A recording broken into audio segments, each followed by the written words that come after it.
BOJ 사람들이 뭐라고 하는지 잘 들어보세요. 거기에 답이 있어. 말을 바꾸는 건 네. 지금 화장실이 급해서 화장실로 달려가는 중이냐, 아니면 화장실에서 다 끝나고 나왔냐, 네. 그 차이만 보시면 돼요. 7월 말까지 N이 막 폭등했잖아요. 네. 지금 이제 화장실이 급하잖아. 이럴 때는 진실을 얘기할 때가 아니지. 근데 다 청산됐다며요. 지금은 본심을 얘기해도 되죠. 지금 왜 다시 N이 이렇게 세졌겠어요? 폭등, 네. 약간 안정되다가 다시 왔잖아. 음. 다시 강해졌잖아. 왜 다시 강해졌을까요? 다시- 두 가지가 있죠. 달러가 약해졌고, 음. 일본 중앙은행의 정책 담당자도 긴축은 계속 중단 없이 이어질 것이다. 그러면 N은 다시 강세가 되겠죠. 저희가 볼 때 현재 레벨에서 적정 레벨이 125엔. 그러니까 지금이 140엔 위잖아요. 아직도 거의 20%또. 자, 심층 인터뷰 시간입니다. 여러분들의 저녁 시간을 책임져 드리도록 하겠습니다. 지난 8월 초에 급락장이 있었고, 근데 그 급락장이 워낙 빠르게 또 회복을, 또 미국 시장 기준으로요, 회복을 하다 보니까 언제 그랬냐는 듯이 또 이제 그런 움직임을 보이고 있는데, 사실 이게 완전히 그러면 어떤 우리가 우려 요인들이 끝난 거냐, 그런 걸 보려면은 그 원인이 무엇이었었는지, 그리고 그 원인이 해소됐는지를 좀 봐야 되잖아요. 근데 이런 가운데 엔캐리 트레이드가 아니었을 수도 있다는 의견을 또 갖고 계시는 분도 계시고요. 그래서 이게 과연 진짜 끝난 건지, 아니면 앞으로 올 게 더 남았는지, 이런 걸 한번 볼 겁니다. 일단 우리가 기대하기로는 이제 금리 인하가 될 거니까, 금리 인하될 땐 또 시장에는 유동성 풀리고, 유동성 풀리면 또 주가는 좋고, 이런 상상들을 많이 하는데, 요대로 갈지, 아니면 오히려 우리 실물 경기가 안 좋아지면서 주식 시장에도 좀 안 좋은 영향을 미치게 될지, 이런 다양한 것들 이분과 함께 살펴보도록 하겠습니다. 자, DB금융투자 문홍철 자산전략팀장 나오셨습니다. 어서 오세요. 예, 안녕하세요. 네, 문홍철입니다. 안녕하세요. 네, 예. 안녕하세요. 금리 인하하면 네. 유동성 풀리고 좋다고요? 다 그렇게 기대하잖아요. 그럼 과거의 역사를 봐야 되겠죠? 네. 과거에 금리 인하해서 주가가 올랐는지. 제가 옛날에 예. 그 방송 초보 때 언젠가요? 그 2011년, 예. 12년 요때였었어요. 네. 그때가 이제 막 유럽 경기 안 좋고, 예. 막 그러다 보니까 금리 인하하면 유동성 풀려서 증시가 좋다, 예. 이렇게 초반에 배워서 예. 했다가, 예. 아니 금리가 인하하면 예. 경기가 좀 못 버틸만 하니까 금리를 인하하는 건데 예. 이게 왜 좋아라고 했더니, 예. 교수님. 교수님 말고 이제 시장에 있는 분들이 예. 이 무식한 아무것도 모르는 투자에 대해서 아무것도 모르는 놈아, 금리가 떨어지면 유동성이 늘어나면서 증시가 좋아지는 거야 라면서 욕을 엄청 먹었었거든요. 네. 어땠습니까? 그 시장에 계신 분들은 이제 주식을 왕창 가지고 있는데 예. 걷다 대고서 금리 인하하면 경제가 안 좋은 건데 이렇게 얘기하니까 네. 그 사람들은 기분이 나쁘겠죠. 예. 그 기분 나쁜 짓을 욕먹을 짓을 하신 겁니다. 그렇군요. 그 잘못이었군요. 네, 저도 지금 굉장히 그것 때문에 욕을 어. 어마어마하게 먹고 있습니다. 네. 이제 그래서 방송 출연을 좀 줄이고 있는 상태인데 자꾸 이렇게 불러주셔가지고 네. 제가 오늘도 제가 말조심을 굉장히 좀 해야 될 것 같습니다. 좀 시원하게 말씀해 주세요. 역사적으로 네.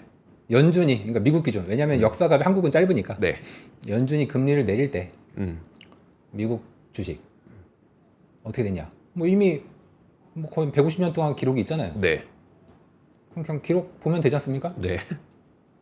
열에 8번은 많이 떨어졌고요. 2번은 좋았습니다. 시점이 어떻게 됐어요? 그러니까 인하하기 시작할 시점인지, 아니면 인하가 하기 전인지, 아니면 인하 중이었는지. 떨어지는 거예요? 네. 대체로. 일단 첫 번째 금리, 그러니까 이제 8번의 사례를 먼저 얘기해 드리겠습니다. 예. 그러니까 80% 확률과 20% 확률이죠. 음. 잘 안 되는 케이스가 80%. 네. 그 80%의 확률에서 초반에 금리 인하를 2-3번 할 때까지는 네. 분위기가 뭐 나쁘지 않습니다. 근데 이상하게 금리 인하를 2-3번 하면 네. 그 다음에 좀 안 좋아요. 과거에 그랬다. 네. 열에 8번. 네. 열에 2번은 네.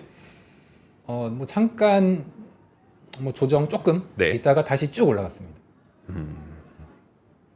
뭐 시장에서 사람들이 뭐라고 얘기하는지는 제가 잘 모르겠지만 네. 뭐 좋다고 보시는 분들이 좀 더 많으신 것 같은데 이제 그렇게 본다는 얘기는 이제 과거 확률로 봤을 때는 그 20%. 뭐 대표적으로 90년대에 그랬던 적이 뭐 한 번, 뭐 많이 보는 분은 두 번, 90년대 두 번 있었다. 최근 사례예요. 가장 네. 최근. 그런 사례가 있었다. 그렇게 이제 베팅을 이제 하는 분들이 이제 지금 많은 거고. 네. 이제 좀 소수, 저같이 예, 좀 소수의 하우스들은 하우스들도 아니지. 저희밖에 없는 것 같은데. 아 이게 금리 인하가 과연 이게 과거 확률상 네. 그렇게 좋은 시그널은 아니었다. 패턴이 그랬다. 물론 교과서에는 금리 인하를 하면은 좋다라고 나오지만 네. 이제 그거는 다른 모든 조건이 일정할 때 예, 금리를 인하하면 좋아질 수 있겠죠. 네. 하지만 금리를 인하하는 근본 원인, 그 아까 가지고 계시던 그 의문, 네. 경기가 나쁘니까 인하하는 거 아니야? 네. 그러면 경기가 나쁠 때 인하를 하면 인하하자마자 좋아지냐? 안타깝게도 미국은 조달을 아주 길게 합니다. 네. 금리를 인상해도 네. 별로 안 나빠지고 오히려 좋아져요. 아. 그래서 그동안 금리 많이 올렸잖아요. 이미 저금리로 오래 긴 기간 빌려 놓은 게 있으니. 30년 고정했다니까요. 네. 연준이 뭐 1일짜리 금리 올려봐야 네. 상관없잖아. 기업들조차도 10년짜리 조달을 많이 해요. 미국은. 네. 미국은. 한국은 안 그런데. 네. 이제 이런 식으로 장기 조달이 자리 잡은 나라이다 보니까 뭐 그리고 그 이유가 있어요. 이제 미국은 금융시장이 발달돼 있는 네. 나라여서 그렇고 그 외에 이제 한국 같은 나라들은 금융시장이 거의 없기 때문에 예, 아주 이제 원시적인 그런 나라들이다 보니까 어쩔 수 없이 단기 네. 조달을 하는 상황으로 가서 오히려 이런 나라는 금리 인상을 혹은 인하를 하면 바로 영향을 받는데 예, 미국은 좀 예외적으로 미국이 이제 여러 가지 면에서 좀 독특한 특성들이 굉장히 많거든요. 뭐 네. 문화도 그렇고. 그런데 이제 시장이 발달돼 있다는 것도 미국만의 좀 유일한 특성인데 예, 미국은 기업들 그리고 모기지 주담대도 네. 매우 장기로 조달하기 때문에 금리 인상 인하가 영향을 미치는데 굉장히 오래 걸려요. 그래서 인상을 해도 영향이 별로 없고 네. 인하를 해도 영향이 없어요. 네, 조금 뒤에 나타나요. 그 시차가 1.5년이에요. 1.5년. 연준의 기준금리 고점이 작년 7월 네. 1.5 더하시면 작년 7월. 올 연말 혹은 내년 1월 내년 초. 그때 갑자기 효과가 나타나요. 그 고금리의 효과가 그때쯤 나타날 네, 수 있다. 네. 네. 그때는 금리 내려도 소용이 없어요. 그때 또 비싸게 빌려놓은 비싸게 게 30년 굉장히 또 빌렸잖아. 많으니까. 1.5년 동안 네. 실제로 미국의 모기지 금리에 이제 리파이낸싱, 그러니까 고금리에도 어쩔 수 없이 리파이낸싱 하시는 분들이 있을 거 아니에요. 네. 미국 모기지 금리가 지금은 좀 떨어졌는데 한 1.5년 동안 계속 올라갔잖아요. 네. 그래서 뭐 7%, 8%씩 막 빌렸단 말이에요. 그럼 그 사람은 금리가 떨어져도 네. 계속 7%, 8%야. 그렇죠. 근데 7%, 8%를 인플레이션과 성장이 낮다면, 네. 물론 높으면 괜찮아. 인플레와 성장이 앞으로 계속 떨어진다면, 뭐 저희는 그렇게 보는 견해고. 네. 그러면 아니, 통닭을 팔아서 많이 팔리거나 통닭 가격이 오르면 이 통닭 가게는 빚을 갚겠죠. 네. 금리가 높아도. 그런데 금리로 30년을 빌렸는데 통닭 가격이 떨어져. 그리고 잘 안 팔려. 네. 성장이 안 나타나. 통닭의 성장이. 그러면 가게는 파산하겠죠. 지금 미국이 늘 과거 역사적으로 거의 뭐 100년, 뭐 그 이상도 뭐 마찬가지일 텐데 금리 인상 인하 효과가 1.5년의 시차를 두고 나타나다 보니까 그에 맞춰서 금리 인하를 하면 오히려 조금 안 좋은 케이스들이 여러분 제가 오늘 당부드리지만 네. 저희가 100%다 이렇게 된다 이거 아니에요. 확률상 8대 2다. 그 2라는 거는 20%라는 확률이잖아요. 네. 그게 뭐 낮다면 낮지만 뭐 그 확률이 뭐 지금 여러 가지 지표를 봤을 때는 그 20%일 수 있다. 이렇게 또 베팅들을 많이 거의 대부분이지. 네. 이런 식으로 이제 얘기를 하고 계시지 않습니까? 그런 면에서 제가 이제 100%다라고 말씀드리는 건 아니고 이제 과거 패턴상 80% 확률이 조금 더 가능성이 뭐 있을 수 있다. 그렇게 좀 안 좋게. 사실 그런 그 과거의 역사가 있었다는 거는 결국은 10번 중에 8번 정도는 제가 듣기에는 연준이 금리 정책에 실수를 했다로 네. 들리거든요. 예. 근데 예. 방금 말씀하셨던 그 효과가 나타나는데 대략 음. 1.5년 정도가 걸린다는 네. 건 네. 사실 팀장님만 알고 계신 건 아닐 거고 네. 연준 위원들도 다 알고 있을 텐데 네. 그럼 왜 실수가 발생하는 겁니까? 그건 실수가 아닙니다. 아닙니까? 인간의 본성입니다. 무슨 말씀이세요? 네. 저는 이 경제라는 복잡계를 접근할 때는 네. 인문학적 관점에서 접근해야 된다고 생각합니다. 하지만 저도 이쪽 업계에 있지만 대부분 너무 과하게 인과율적인, 수학적인 혹은 논리적인 접근 방식을 취하셔서 그게 평소에는 상관없어요. 네. 평소에는. 그런데 지금처럼 변곡점이 있거나 혹은 앞으로의 패턴상 어떤 큰 변동성이 예상이 될 때는 이런 식의 인과율적인 분석이 사실 위험할 수 있습니다. 네. 우리가 이제 경제 논문이나 연구 결과들을 보면은 두 가지 문제점이 있는데 첫 번째는 세상의 모든 다른 조건이 일정할 때 A라는 변수를 바꾸면 B의 효과가 나타난다. 네. 자, 가정부터가 틀렸죠. 세상 모든 변수가 같을 수가 없죠. 근데 어떻게 그렇게 분석을 해? 그럼 그렇게 나온 결과를 우리가 과연 신뢰를 해야 될까요? 두 번째, 네.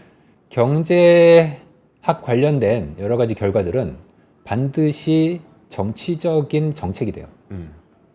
따라서 반드시 네. 당파적인 편협한 혹은 편파적인 네. 결론이 나올 수밖에 없어요. 밖에 없어. 네. 그리고 이제 시청자분들도 논문 써보신 분들 아실 텐데 경제학 논문은 내가 이런 결과를 내야 되겠다. 얼마든지 쓸 수 있습니다. 이거 경제학 하시는 분들이 들으시면은 회의적이 되겠죠. 저놈 저거 네. 미친놈이다. 헛소리 하고 있다. 이렇게 얘기하실 거가 맞을 건데 인정합니다. 제가 좀 헛소리를 많이 하니까 네. 인정하고요.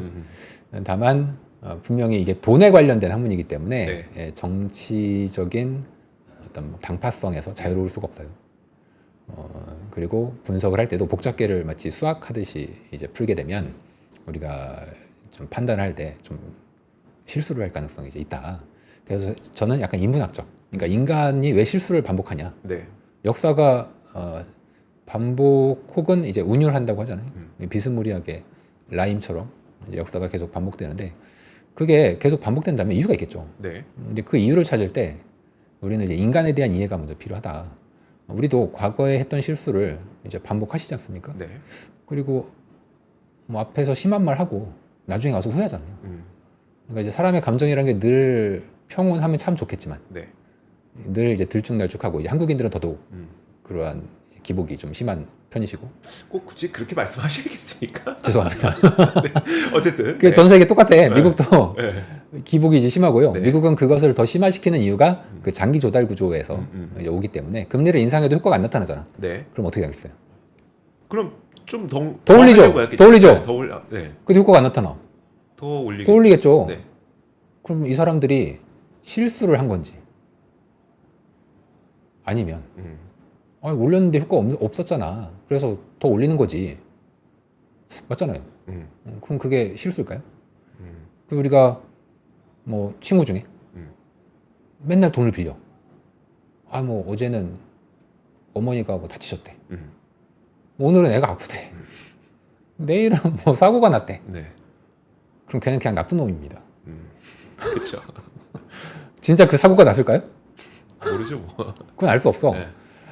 그런데 이제 과거의 역사를 우리가 쭉 보면 이제 미국이 역사가 기니까 네. 그 긴 역사를 봤을 때 늘 반복적으로 똑같은 일들이 이제 벌어진다는 것은 저는 이것은 이제 인간의 속성일 수 있다.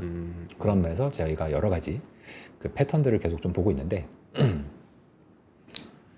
미국이 이상하게 네. 미국에서 어떤 침체 때 주가도 많이 조정받죠. 근데 그 앞서서 일어나는 사건들이 늘 있거든요. 네. 물론 이것을 이제 인과율적이다라고 보진 않아요.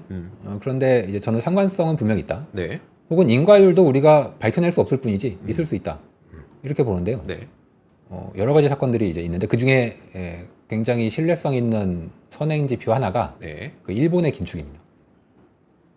그래요? 네. 일본이 일본은, 네. 긴축을 하면 늘 사단이 나요. 근데 그게 과거 30년 동안 없었잖아요. 과연 그럴까요? 잠깐 차트를 네, 보여주시면 보여주시죠. 네. 이 차트를 보시면 아, 빨간색 음영으로 된 게 미국의 침체예요. 네. 주가 많이 빠졌겠죠? 음, 그리고 하늘색 선은 네. 일본의 금리입니다. 기준금리. 네. 일본이에요. 침체는 미국, 선은 음. 일본의 기준금리. 보시면 패턴이 있죠? 그래 보이긴 하는데. 예. 예. 일본이 금리를 올리면 근데 지금 보니까 30년 동안은 내린 건 맞긴 하네요. 30년 동안은 내린 건 맞는데 네. 중간에 2000년대 초반에 예. 조금 올리니까 이런 사단 터지고. 그러니까 조금 올리니까 터지고. 인과는 아니에요. 그러니까 인과인지는 우리가 알 수 없어. 인과관계는 아니지만 네. 아니라는 게 아니고 알 수 없다. 알 수 없지만 네. 2000년 초반에 조금 올리니까 터졌고 2000년대 중반에도 조금 올리니까 한번 터졌고 뭐 저기 그 다음 거는 팬데믹이니까 뭐 코로나죠. 제외하고 지금 2번 올렸죠? 네. 그리고 오늘 BOJ 부총재 얘기했죠? 우리는 기존의 긴축 정책을 꾸준히 이어갈 것이다. 네. 그리고 지금 엔화 보셨어요? 오늘은 못 봤어요. 엔화가 8월 초에 엄청나게 강해졌죠. 160에서 140까지 올라갔으니까. 네, 그렇죠. 네. 엔이 엄청나게 세졌죠. 근데 그 고점, 엔화 고점, 그러니까 달러 엔 환율로 보면 저점. 네. 그 엔화의 그 레벨을 지금 다시 왔습니다. 그러니까 엔이 다시 그 고점까지 다시 세졌다. 네.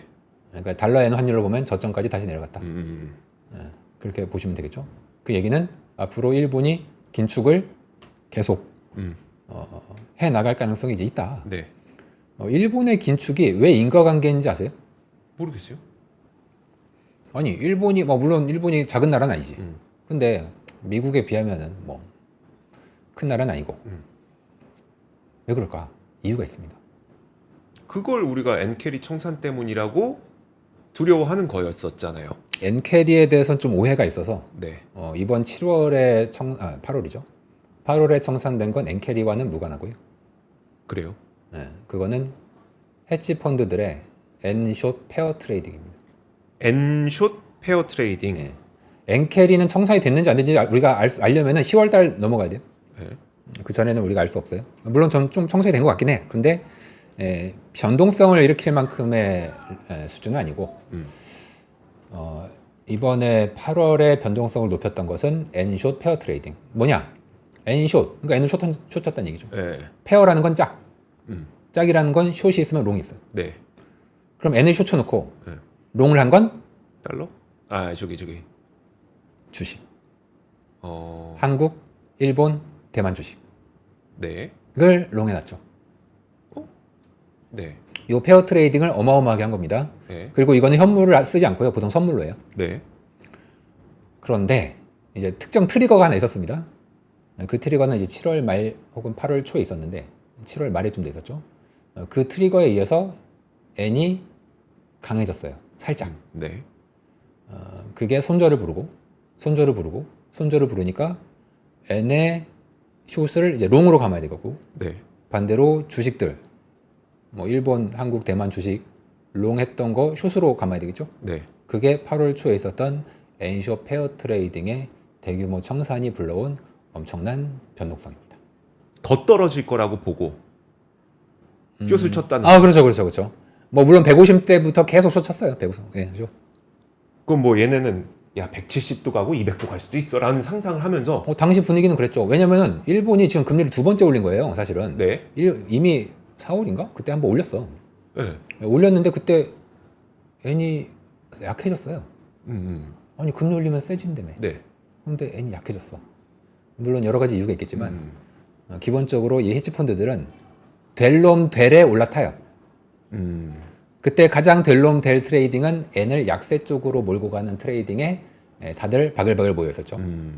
왜냐면 방향성이 너무 명확해 보이니까. 그럼 그 반대쪽에 될 놈은 뭐겠어요? 바로 반도체, AI 주식들. 네. 그리고 이제 일본의 N이 약해지면 당연히 일본 주식이 좋지. 네. 일본 기업들의 실적은 사상 최고니까. N이 약세면 일본 기업 롱. 이 페어 트레이딩을 대규모로 잡고 있었다는 겁니다. 선물로. 네. 현물이 아니고요. 그런데 중간에 이제 트리거로 이제 두 번째 금리 인상은 트리거라고 전 보진 않고 네. 트럼프를 전 트리거로 보고 있습니다. 트럼프를요? 네, 트럼프가 한번 암살 시도 당했죠. 네. 그리고 당선 확률이 올라갔죠. 네. 그때 뉴스에 이런 게 나왔습니다. 관세를 자기가 대통령 되면 네. 다 매기겠다. 전 세계에. 네, 네. 뭐 전에는 중국만 했는데 그렇죠. 이제는 다 매기겠다. 네. 그럼 대미 무역 흑자 보고 있는 나라들 다 죽었네. 네. 그 중에 큰 나라가 뭐 당연히 중국일 거고, 뭐 그거야 뭐 다 아는 거지만 그 다음 큰 나라가 일본이잖아요. 네. 뭐 독일, 일본. 그런데 일본이 엔을 저렇게 약하게 만드네. 물론 최근에 엔 약세를 일본이 주도했냐, 네. 뭐 엔숏 페어 트레이딩 하는 애들이 주도했냐, 뭐 전 후자로 보지만 뭐 트럼프가 보기에는 뭐 그거나 그러면 관세 매겨봐야 엔이 막 10% 20%씩 약해지면 관세가 무효화되잖아. 그렇죠. 그래서 트럼프가 야 이거 해봐야 엔을 저렇게 약세로 만들면 미국의 이익에 도움이 안 되거나 오히려 해가 된다. 네. 좋지 않다. 이 얘기가 나오자마자 엔이 갑자기 훅 강해지기 시작합니다. 이게 트리거예요. 트리거. 그 시점이 좀 맞아요. 맞아요. 어. 제가 이제 차트를 좀 보여드리면 네네. 요 4페이지 차트를 잠깐 보여드리면 요 빨간색이 엔의 가치예요. 네. 달러 대비 엔의 가치인데 밑으로 가면 약세. 계속 약해졌잖아요. 네. 지금- 역으로 해놓으신 거네요. 보기 예, 편하게. 제가 보기 편하게 그냥 네. 가치라고 보시면 돼요. 네네. 밑으로 가면 약세, 위로 가면 강세예요. 뭐올 초부터 계속 약했어요. 얘는 이제 4월부터 그린 거니까 네. 쭉 약해졌다가 어. 이게 지금 델롬 트레이딩이잖아요. N 약세. 네, 그죠. 델롬 트레이딩에 왕창하고 해당 시간에 제일 많이 올랐던 건 반도체랑 AI 왕창 잡아놨죠. 일본 주식 포함해서. 그런데 암살 미수 있고 그 다음 트럼프가 엔화 발언을 하면서 얘가 위로 호 올라오기 시작합니다. 원래 암살 미수 있으면서 트럼프가 당선 확률이 올라가면 원래 N은 강세 요소가 돼요. 네. 왜냐면은 관세 매기면 네. 해당국 통화에 대한 수요가 환율 높아지잖아요. 환율 조작을 미국이 막겠죠. 그렇죠. 네. 왜냐면 N을 약세로 만들면 안 되니까. 네. 트럼프 입장에서. 그래서 지금 보시면은 대선 토론회 직후에 N이 약세를 잠깐 멈춰요. 멈춰. 암살 미수 당하니까 N이 오히려 반등하죠. 네. 트럼프 엔화 발언이 나온 순간 이제 숏 했던 거 청산. 일부. 자, 그런데 문제는 이게 평소에 나왔으면 아무 영향이 없었을 텐데 네. 이제 임계 상태가 있었던 거예요. 네. 이미 여기에 왕창 몰려 있었어. 근데 작은 트리거 하나가 N 숏을 치면 손절을 부르게 돼 있어. 그게 계속해서 N이 이제 어마어마하게 강해지는 아주 짧은 기간 동안에 뭐 15% 이상 강해지는 흐름이 7월, 뭐 8월에 이제 나왔던 거죠. 이 두 달간에 걸쳐서. 근데 지금 보세요. 지금 다시 올라갔어. 네. 약간 뭐 그때 이제 저렇게 강해질 때 네. 일본에서 나와가지고 야 우리 이제 금리 올릴 때 이제 좀 조심할게 예. 들어올릴게 이랬거든요. 그랬죠. 그래서 약간 그래, 안심 이제 N이 좀 약해지다가 이제 지금 이제 꼭대기 갔다가 네. 그리고 다시 올라와서 그때 최약했을 때의 레벨을 다시 도달했습니다. 물론 여기에는 최근에 달러 약세, 파월이 금리 이제 내리겠다. 네. 뭐 이런 게 영향을 같이 줬는데 이렇게 되면 자 우리는 그 다음을 생각해야 됩니다. 네. 이 포지션 청산됐어요. 네, 다 됐어요. 그럼 끝났네. 안 끝났습니까? 제가 N 캐리가 아니라 네. N숏 페어 트레이딩이라고 말씀드리는 이유가 네. 거기에 있죠. N숏 페어 트레이딩은 끝났어요. 네. 그거 어떻게 하냐? 얘네들이 다 선물로 하잖아요. 네. 그 선물 포지션에 레버리지 펀드들이 따로 나와요. 헤지 펀드들이. 네. 이제 헤지 펀드들의 포지션은 대충 미국 선물위원회에서 발표를 하거든요. 네. 특정 포지션을. 포지션 다 거의 정리됐어요. 음. 오히려 약간 N 롱에 가까워. 너무 청산이 네. 많이 돼서. 네. 그러면 이제 끝났네요. 그럼 그러니까 변동성 끝났고 네. 그다음에 그 주식 롱 잡았다가 어쩔 수 없이 이제 손절 쳤던 거 네. 그것도 다 정리됐고 네, 끝났어. N숏도 네, 끝났어. 정리가 돼서 이제 끝났어요. 거의 롱으로 다 남아 있으니까 N도 올라갈 그렇죠, 거고. 그렇죠. 그러면 뭐 네, 그리고 정리됐죠. 다시 이제 주식도 올랐고. 네. 그러면 그리고 그 사이에 이제 여러분들한테 알려진 사실은 아니지만 네. 그 연준발 상당한 유동성 잉여 공급 있었습니다. 이게 알려져 있지는 않은데 네. 유동성 공급이 있었던 어떤 사건들이 좀 있었어요. 그건 오늘 생략하고 이제 그런 일들에 의해서 주가가 특히 미국은 많이 회복을 했죠. 네. 자, 그런데 잘 생각해 보세요. 네. 엔이 단기간에 15% 이상 세졌잖아요. 네. 그리고 다시 또 왔잖아. 음. 그리고 왠지 미국은 금리 인하하고 일본은 금리 인상한대. 네. 그럼 엔은 앞으로 계속 세지겠죠. 가야죠. 가야죠. 자, 엔 약세가 사실 이게 하루 이틀이 아니지 않습니까? 언제부터 약해졌냐? 동일본 대지진 때부터 약해졌습니다. 그렇게 오래됐습니까? 아니 제가 그 2000년대 초반에 제가 대학 다닐 때 같이 다니던 그 선배의 네. 어머님이 일본에서 네. 이제 장사를 하셨거든요. 그래서 네. 그때가 엔고 때문에 네. 어머님이 돈을 조금만 보내줘도 네. 되게 부유하게 산 거예요. 그게 이제 2000년대 네. 금융위기 전 뭐 동일본 대지진 전까지. 그렇죠. 딱 네, 전까지. 네, 근데 그 이후부터 계속 엔저 10년 넘게 15년 동안. 15년 동안. 네, 2011년부터 네. 2011년에 동일본 대지진과 함께 네. 아베노믹스가 시작됐어요. 그렇죠. 네. 같은 시기에. 네. 네, 근데 세계의 화살. 네. 아베가 최근에 돌아가셨죠. 들어가셨죠? 네. 그리고 그 아베의 정신적 후계자 음. 기시다 총리가 음. 다음 달에 그만둬. 그렇죠. 자, 뭔가 아베의 시대가 끝나는 느낌이 들지 않습니까? 근데 얘는 항상 다 자민당이잖아요. 그러니까 자민당은 일당인데 네. 그 안에 계파가 많아요. 어. 그 일본은 늘 그 계파 싸움이에요. 계파 네네. 싸움.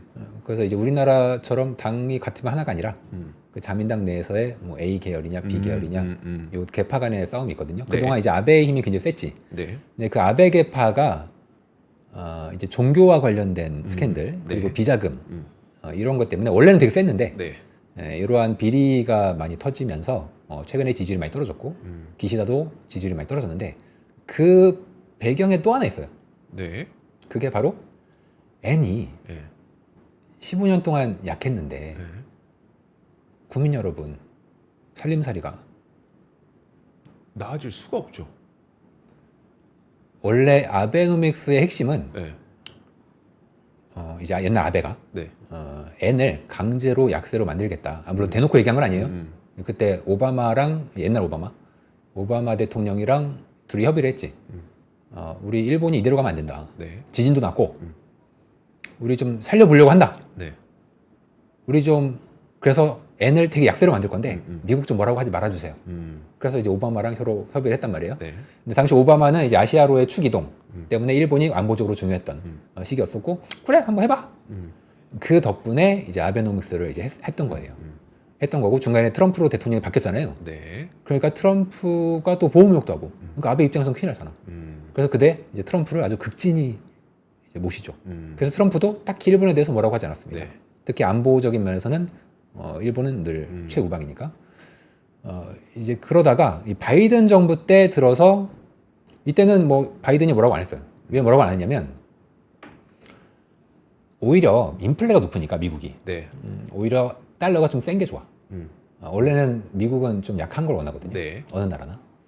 그런데 인플레가 있을 때는 달러가 좀 센 게 좋죠. 그러니까 뭐 아베노믹스를 하든 뭐 기시다가 뭘 하든 네. 뭐 초저금리를 하든 뭐 그렇게 신경 안 썼어. 그러니까 애는 계속 이제 약세로 네. 갔죠. 그 모든 게 지금 바뀌었어요. 일본 국민들이 15년 동안 참았는데 도저히 이제 못 참겠대. 엔 약세가 된다는 건 그 여러분들도 이제 머릿속에 하나 넣어놓으시겠는데 통화 가치가 약하다는 건 네. 시민의 부를 수출 대기업에 몰아주는 보조금 효과가 있습니다. 그쵸. 이게 명시적이지 않은 보조금인데 굉장히 커요. 네. 굉장히 커. 근데 명시적으로 정부가 보조금을 주면 굉장히 저항이 크죠.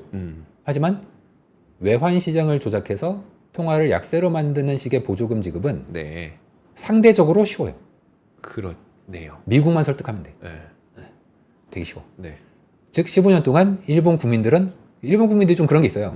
정부가 이제 하겠다 하면은 이제 묵묵히 고통을 감내하면서 잘 따르는 그런 특성들이 있는데, 근데 이분들도 이제 한계에 온 거죠.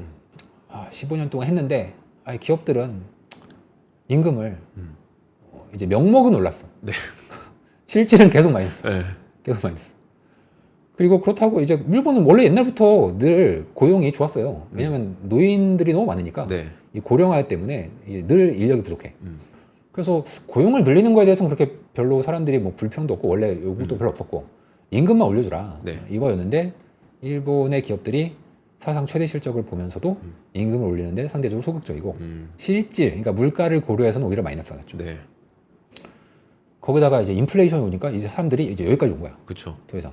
거기에 이제 뚜껑을 열리게 한 게 아니, 옛날에 식민지였던 나라 사람들이 막 놀러 와가지고 돈 엄청 쓰. 우리는 정말 와규 하나 먹으려고 해도 네. 손 벌벌 떨고 못 먹는데 쟤네들은 돈 망창 쓰네? 음. 쟤네들이 물가 올리네? 혹시 이거는 도저히 아닌 것 같아. 네. 그래서 아, 바뀌는 겁니다. 완전히. 개파 자, 개파조차도. 완전히. 네. 그럼 지금 일본인들은 어떤 계파의 어떤 경제 정책을 선호하고 있어요 지금? 일단 기본적으로 아베는 이제 아베노믹스, 즉 N 약세 정책은 아니다. 네. 지금 이제 두 명이 상대적으로 유력한데, 네. 근데 이 사람들이 아베랑 연관이 다들 있어요. 다들 있는데 지금 약간 그림에 보시면은 두 명이 있는데 왼쪽에 계신 분이 그 고이즈미 신지로 아드님. 아들, 예, 고이즈미 총리의 아들이죠. 옛날 이분이 이제 많이들 펀쿨 X 아, 잘 알려주신 네. 좀 일본의 이제 환경부 장관 현재 그 오른쪽에 이시바 시게루 그 고이즈미가 상대적으로 아베 계열이긴 한데 네. 좀 뭐 싸우기도 하고 뭐 그랬었어요. 그리고 오른쪽에 이시바 시게루는 완전히 아베랑은 그냥 척을 지는 사람이에요. 아 그래요? 개파가 완전 반대. 네. 개파야. 엄청 싸우고. 그래서 둘 다 사실 아베하고는 그렇게 연이 있진 않고 현재 아베 계파들은 많이 죽었어. 하도 이제 국민들한테 얻어맞아가지고 네. 많이 죽었고 다들 이 다음에 오는 사람 무조건 아베를 욕해야 돼. 아베 그거 뭐 이상한 종교에 돈 갖다 바치고 네. 비리 일으키고 아니다. 우리 새로이 하자. 지금 이 고이즈미 신지로 같은 좀 젊은 인재가 나타나는 이유도 아 이거 나이든 정치인들과 다 썩었다. 바꿔보자.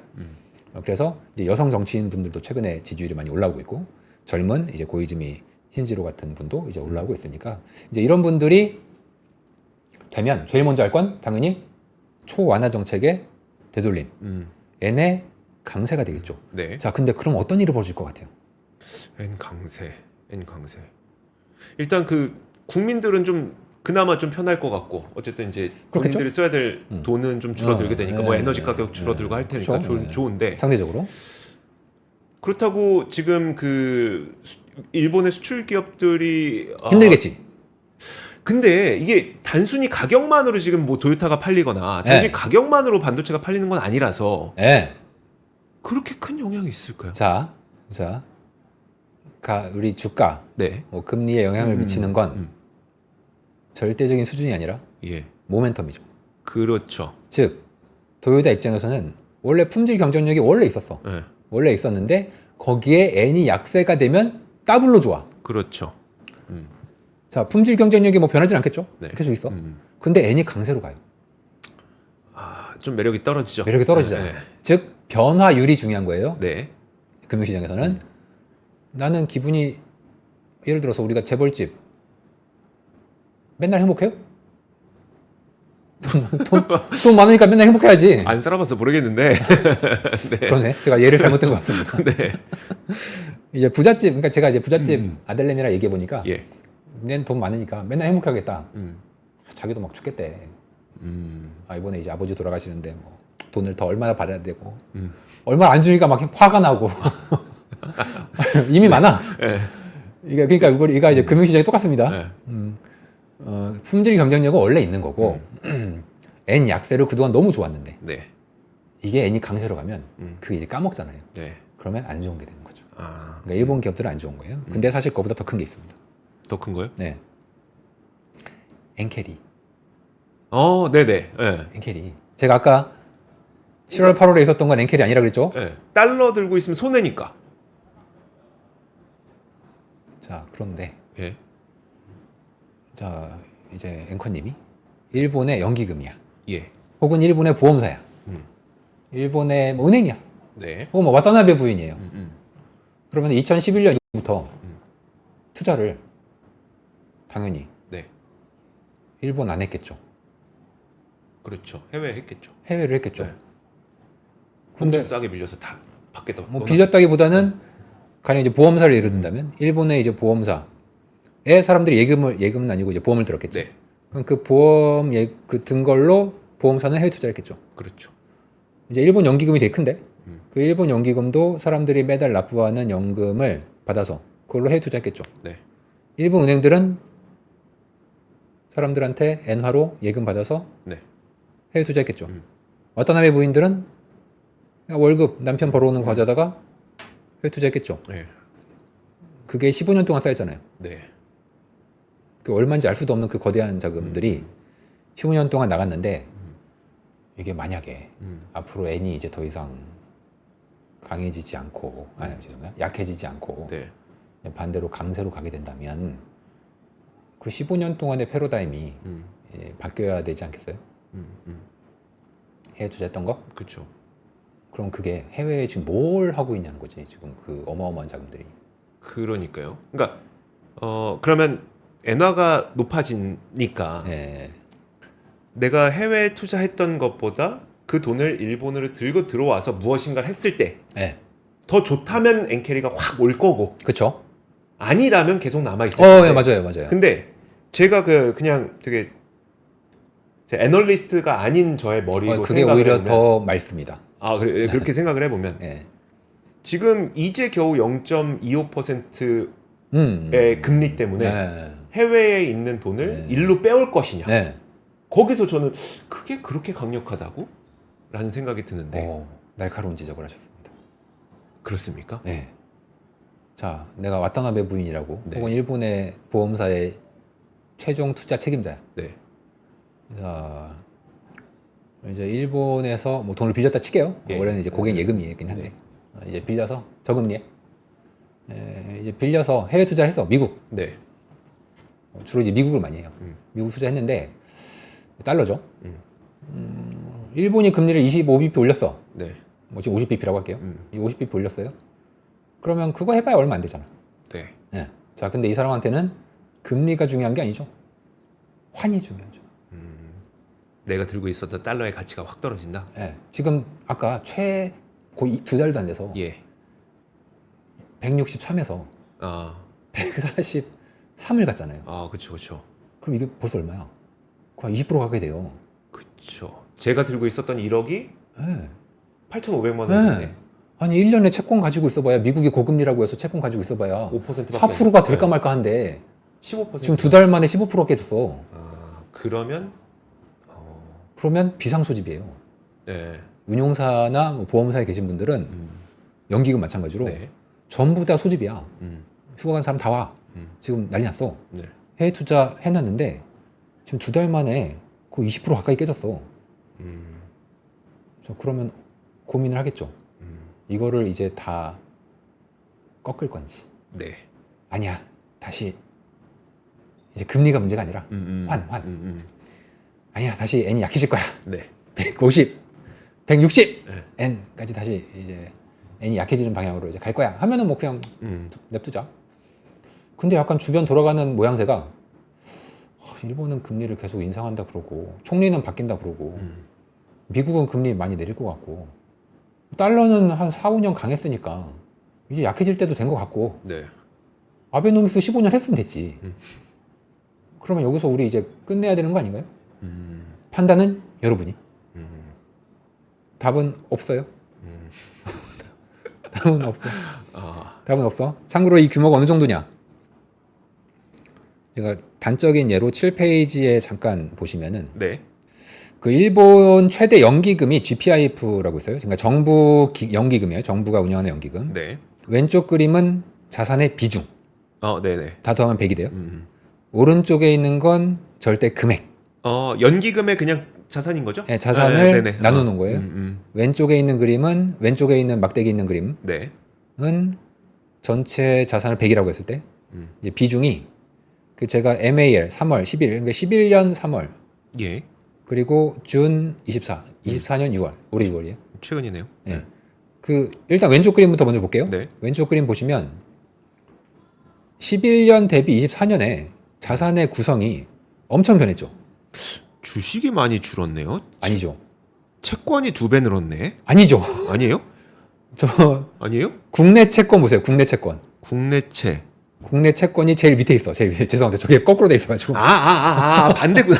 엑셀이 저렇게밖에 못 그려. 제가 정말 죄송합니다. 잠깐만. 근데 엑셀이 저렇게 그리는 건데 어떻게 해? 예. 자, 국내 이거 순서로 보면 안 되는구나. 네, 그 여러분 순서가 색깔로 제가 보세요, 그거를 색깔로. 맞추려고 하다가 네. 시간이 돼서 빨리 나왔어요. 네네네. 여러분 제가 잘하셨어요. 네. 용서를 빌겠습니다. 아, 예. 엑셀이 저렇게밖에 안 그려지더라고요.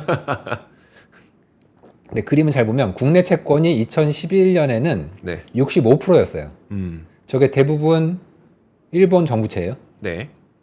그러다가 그 비중이 24년에는 26%로 줄었죠. 반 이상 줄었네요. 네. 예. 대신 늘어난 게 국내 주식, 국내 주식 늘었고 해외 채권 많이 늘었네. 해외 채권 거의 3배. 네, 해외 채권을 특히 많이 늘었네요. 늘었고. 해외 채권을. 네. 해외 주식, 뭐 저거 다 S&P겠지 뭐. 네. 2배 넘게 늘었고요. 자, 어마어마하게 포트폴리오가 변경이 됐죠. 네. 다 보시면 돈 되는 쪽으로 많이 벌었겠죠. 그렇죠. 네, 네. 그동안 많이 벌었겠지. 왜냐면 해외 주식은 N이 약해졌으니까 벌었을 거고, 네. 일본 주식은 많이 올랐으니까 음. 뭐 벌었을 거고. 이제 그동안 너무 땡큐였네요. 네. 행복했네. 음. 자, 그런데 고민이 되지 않을까요?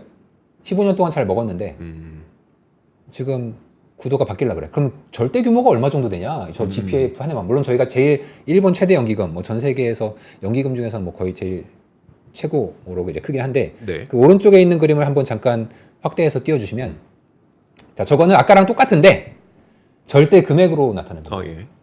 2011년에는 100조 엔, 그러니까 우리나라 돈으로 1000조지. 네. 우리나라 돈 1000조 원 대충 예상하시죠? 예. 지금 국민연금이 1000조 원이에요. 지금. 네, 네. 지금. 우리나라 국민연금이. 그리고 오른쪽에 24년 보시면은 이게 260조 엔 정도 되네요. 260조 엔. 그러면 600조. 2600조. 2600조. 예. 그럼 그 갭이 약 1600조. 늘어난 게 1500조 늘었다고 네, 볼게요. 1500조. 1500조 네. 정도로. 이게 달러로 환산하면 한 1.2조 달러 돼요. 네. 뭐 1.1조 달러, 1.2조 달러. 1.2조 달러. 저 기관 혼자. 저 기관 혼자 네. 늘린 게 1.1조 달러란 거예요. 규모가 늘어나는 게. 네. 근데 그 늘어난 건 거의 대부분 이제 해외 자산이고 이제 일본 주식일 테니까. 자, 저게 만약에 앞으로 N이 약세로 간다. 그러면 저거는 그냥 대형 기관 하나만 제가 보여드린 거예요. 네. 일본에 저런 연기금이 여러 개가 또 있고, 일본 보험사도 쟤랑 거의 규모가 또 비슷해. 그리고 일본 은행은 또 엄청 커요. 네. 일본 은행 중에 일본에 이제 메가뱅크라고 한 5개인가 4개인가 있거든요. 네. 근데 그 메가뱅크 한 개가 우리나라 국민은행의 자산 규모 10배가 넘어요. 15배 정도 돼. 그렇게 커요? 예, 엄청나게 커요. 일본은 국민들은 가난한데 네. 나라는 부자예요. 그게 뭐 부자야. 죄송합니다. 어쨌든 네. 10배가 아니라 20배. 그러니까 이제 일본의 뭐 미즈호 뱅크나 뭐 미쓰비시 뱅크, 네. 뭐 UFJ 홀딩스 이런 은행들이 이제 메가뱅크인데 예, 우리나라 국민은행 자산보다 최소 15배에서 20배 정도 돼요. 국민은행의 자산이 400조인가 500조 그렇거든요. 네. 그러니까 그거에 막 15배에서 20배니까 어마어마한 거야. 근데 네. 걔네들이 이제 예금 위주기 때문에 이제 위험하게 투자는 하지 않지만 주로 그 일본 메가뱅크들이 많이 하는 게 뭐냐면 예금을 네. 해외에 대출을 하는데 네. 그 해외 대출의 위치가 그 동남아가 되게 많아요. 아, 그래요? 네. 그래서 그 동남아에 저리로 일본에서 빌려다가 그 동남아의 최우량 기업들한테 빌려줘. 이러한 비즈니스가 일본 은행들이 굉장히 많이 하는 비즈니스예요. 우량 기업 회사채 투자한다는 거네요. 어차피 안 망하니까. 네. 다만 환위험이 있죠. 그렇죠. 네. 그러면 그게 지금 규모가 이 GPIF 혼자만 늘어난 게 1조인데 네. 달러 기준으로. 그러면 다른 애들 다 합하면 얼마나 될 것 같아요? 몰라. 늘어난 게 11년 이후에 늘어난 게. 그러면 이게 뭐 한 10조 달러? 경단위? 그러니까 우리나라로는 경단이죠. 그러니까 이러한 거대한 규모가 청산되면 진짜 큰일이지. 다만 네. 말씀하신 대로 안 할 수도 있어. 그래서 제가 지금 앞으로 여러분들이 신경 써서 봐야 될 자료가 뭐냐? 네. 얘네들이 자기네 투자 포트폴리오를 분기에 한 번씩 발표해요. 얘네라는 게 누구예요? GPIF, 예. 보험사, 네. 은행 다. 네. 그러면 우리가 얘네들의 포트폴리오를 변한 걸 알려면 10월 가야 돼. 10월 말. 분기 후 얼마 만에? 보통 한 달. 한 달? 네. 그러니까 일본은 9월이 반기거든요. 일본은 예. 3월 결산이고 예. 9월이 반기라서 이제 9월 반기 끝나고 이제 10월 달쯤에 이제 쭈루룩 발표해. 근데 10월 달까지 어떻게 기다려? 그때 가서 10월 달 가가지고 이제 막 네. 사람들이 야 일본 애들이 지금 막 포트폴리오를 엄청 변했는데 야 이거 큰일 났네. 그럼 야 이거 지금 청산 진짜 오네. 엔캐리 제가 아까 네. 엔쇼 페어 트레이딩 네. 그건 끝났다 그랬어요. 네. 진짜 무서운 건 그게 아니고 엔캐리 진짜 엔캐리. 사람들이 뭐 엔캐리라고 하는데 그 사람들이 얘기하는 거 아니고 네. 진짜 엔캐리. 진짜 엔캐리가 10월 달에 확인을 조금 할 수 있어요. 10월 달에. 그러면은 우리는 좀 미리 알아야지. 네. 미리 알 수 있는 방법은 뭐냐? 지금 월스트리트저널이나 파이낸셜 타임즈 기자들이 굉장히 특종을 잡으려고 난리가 났겠죠. 자, 기자들이 지금 하고 싶은 게 뭐겠어요? 일본 연기금 보험사 CIO랑 네. 그러니까 최고 투자 책임자들 네. 이런 사람들 인터뷰하고 싶어 해서 막 미치지 않겠어요? 그렇죠. 네. 왜냐면 N이 지금 엄청나게 강해졌으니까 그러면 포트폴리오를 바꿔야 되거든요. 원래는. 그런데 뭐 이 사람들이 생각하는 게 아니 뭐 우리는 계속 가져갈 거야. 네. 그러면 이제 별 문제 없는 거지. 그런데 야, 우리 좀 생각을 바꿨어. 만약에 그런 식의 뭐 인터뷰가 일본의 연기금이나 일본의 보험사에서 만약에 나온다. 이건 특종이 됩니다. 특종. 근데 연기금도 그렇고요. 네. 보험사도 그렇고 네. 사실 저는 우리나라 입장에서만 생각해 보면 대부분의 비중을 채권으로 이렇게 다양한 종류의 채권, 그러니까 다양한 듀레이션의 채권으로 채워놓잖아요. 안정성을 위해서. 어려운 얘기 나왔네. 듀레이션. 왜냐 이게 어떤 사람이 1년 후에 찾아 네. 돈 달라고 할 수도 있고 10년 후에 달라고 할 수도 있는데 그건 예상 가능하죠. 근데 환 때문에 포트폴리오가 급격히 바뀔 수가 있어요. 이 사람이 그들이? 돈을 언제 찾으러 올지는 뻔히 알 수 있습니다. 왜요? 왜냐? 보험사는 이미 손해율이나 해지율에 있죠. 대한 네. 통계가 다 있어요. 네네. 그렇기 때문에 그 해지율을 이미 생각해서 매 과거의 패턴대로 빠져나간다고 생각하면 나머지 돈은 투자할 수 있죠. 네. 연기금 마찬가지. 연기금을 내가 먼저 나 지금 여러분 국민연금 찾을 수 없잖아. 못 찾죠. 네. 못 찾잖아. 네. 그 연기금은 어차피 어르신들은 다 정해져 있는 거고 네. 나이 드는 거는 찾아가는 건 다 정해져 있잖아요. 그러니까 나머지는 그냥 가지고 있는 거죠. 그거는 문제가 안 됩니다. 은행은 가끔 뱅크런이 나면 큰일 나. 네. 근데 오히려 보험사나 연기금은 물론 이제 보험런 같은 게 없진 않아요. 네. 하지만 은행 대비해서는 상대적으로 연기금과 보험사는 이러한 런이 잘 일어나지 않아요. 그러다 보니까 자기네 포트폴리오에서 나갈 돈은 이미 예상이 가능한 거고 나머지 안에서 운용을 하는데 네. 이제 이게 아까 말씀드린 대로 환의 영향을 받죠. 저희도 보고서를 통해서 네. 인터뷰 같은 거 나오면 바로바로 말씀을 드릴 테니까 네. 여러분들도 뭐 제가 혹시라도 뭐 놓치거나 예, 예. 제 보고서를 못 보거나 하실 수 있으니까 그럴 때 파이낸셜 타임즈나 월스트리트 혹은 월스트리트 저널이나 뭐 블룸버그 뉴스를 뭐 얼마 안 비싸니까 네. 이제 구독하셔가지고 굉장히 면밀히 모니터링을 해야 됩니다. 아까 그 아까 이야기하다가 좀 다른 길로 빠졌었는데 네. 그 차기 총리들 있잖아요. 네. 저도 이게 차기 총리들이 그러면 과연 경제 정책에 대해서 어떤 식의 이야기를 하고 있는지를 좀 찾아보고 싶었는데 사실 저는 찾기 좀 어려웠어요. 네. 사실 이들이 그러면 앞으로 내세우고 있는 정책이 중요한 거잖아요. 그러니까 아베가 그렇죠. 그냥 등 돌리고 있다는 것만이 그렇죠. 중요한 게 아니라 네. 어떤 특성을 갖고 있습니까? 예를 들어 지금 그런 잘 생각해보세요. 네, 자, 우리나라 대통령이 선거를 하는데 네, 다음 이제 대통령 후보야. 선거를 해. 나는 한국은행의 금리를 아유, 안 되죠. 말도 안 돼, 말도 안 돼. 금리 얘기는 안 하겠죠. 적어도 네. 안 하잖아요. 네. 일본도 그래요. 일본도 그런 얘기는 안 해. 네, 그래서 오히려 일본 중앙은행, 네. BOJ 사람들이 뭐라고 하는지 잘 들어보세요. 거기에 답이 있어요. 요즘에 계속 말 바꿔서. 말을 바꾸는 건 네. 얘네들이 지금 화장실이 급해서 화장실로 달려가는 중이냐, 네. 아니면 화장실에서 다 끝나고 나왔냐, 네. 그 차이만 보시면 돼요. 제가 아까 그 엔화 차트를 다시 보여드리면 네. 7월 말까지 N이 막 폭등했잖아요. 네. N이 폭등. 8월 초까지. 자, 그럼 지금 발등에 불 떨어졌죠. 네. 지금 이제 화장실이 급하잖아. 이럴 때는 진실을 얘기할 때가 아니지. 그렇긴 하죠. 일단 안정이나 일단 시켜놓고, 화장실을 네. 가야지. 지금 네, 일단 가보고. 네. 지금 참아야 된다 이런 얘기 할 때가 아니잖아요. 빨리 가서 그냥 화장실 가야 돼. 좀 갔어. 네. 그리고 좀 안정이 됐죠.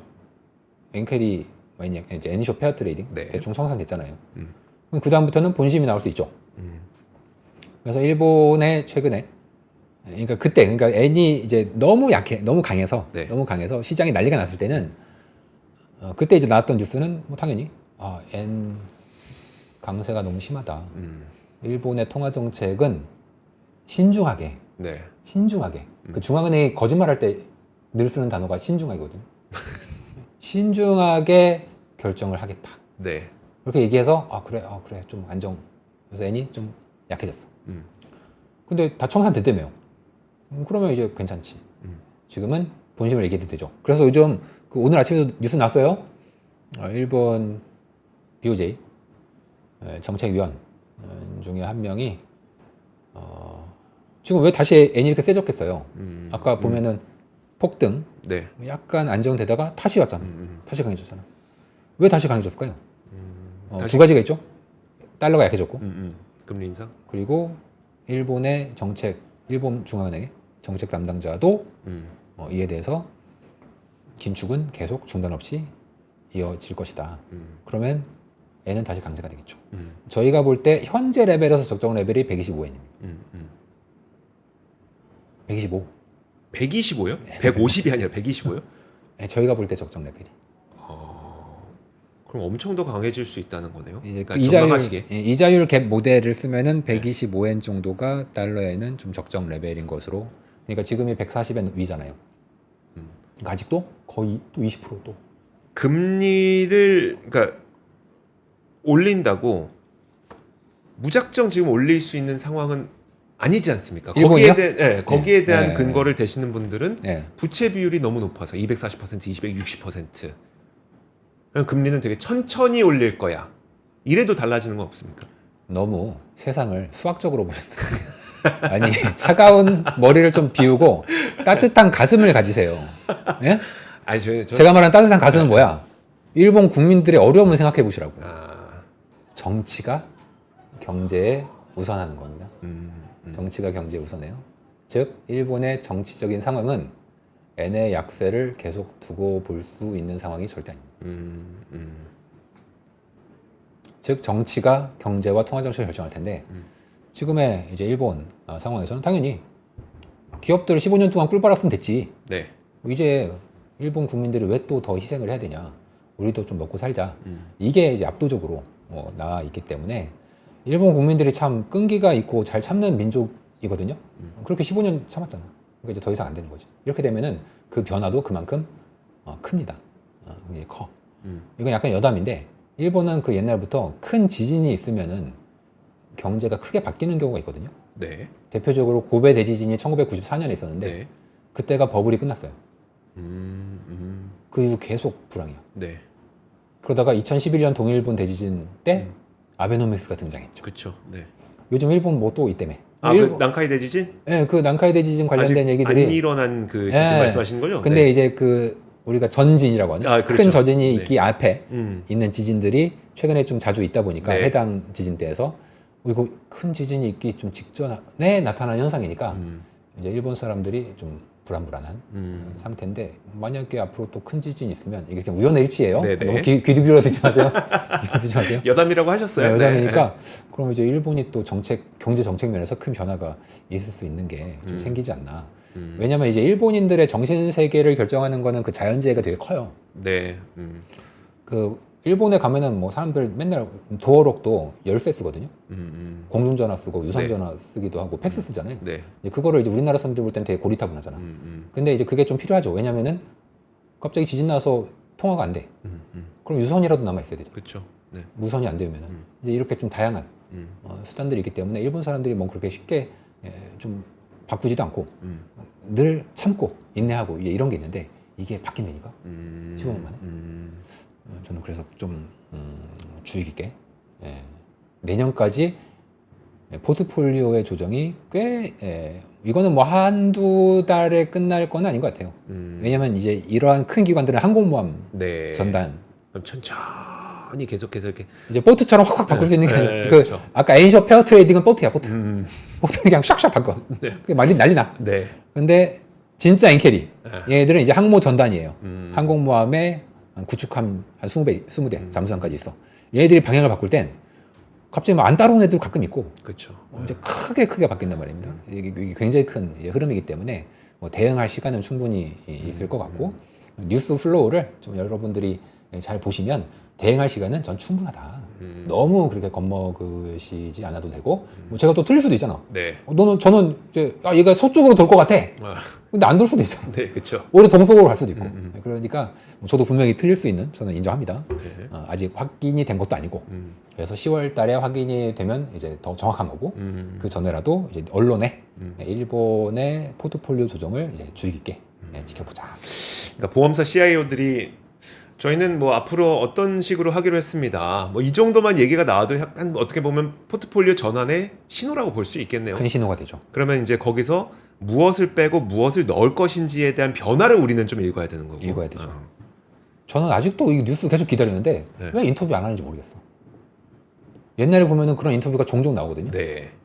그러면 뭐 포트폴리오 계속 엔화 줄이고 해외 투자하는구나 이렇게 네. 미리 알 수 있었는데 이게 CIO들이 인터뷰를 거절하는지 이 기자들이 그렇게 막 괴롭힐 거거든요. 네. 인터뷰하자고. 네.